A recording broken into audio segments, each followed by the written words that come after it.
Was a letter that when I was in treatment for not the first time, second time, or third time, but maybe the fourth or the fifth time, I had to write a letter when we were exiting, and it was a 6-month treatment. So any treatment center I went to that was 30 days, 90 days, those didn't work. This was 6 months, and then it was long term after that.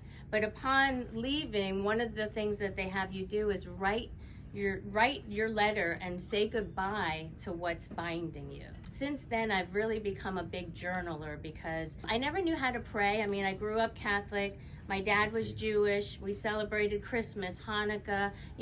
I just didn't know really. I knew Jesus, but I didn't know I'd go to church and see him up on the cross. But, I really didn't know who he was for me. But when I went to NA and AA meetings, the people who didn't say that this was their higher power, but that Jesus was their higher power, they had a light. They had something that I wanted. I actually then just pursued Jesus, and I wanted more of what they had. And so I remember I had a little efficiency apartment that I loved because it was my first apartment. And I remember just getting on my knees and just saying, like, Jesus, I don't know who you are, but I want to know who you are, and I want more of you. And this warmth just came over me. Now, I must have been, I guess I'm 55 now? 50, I have to do the math sometimes.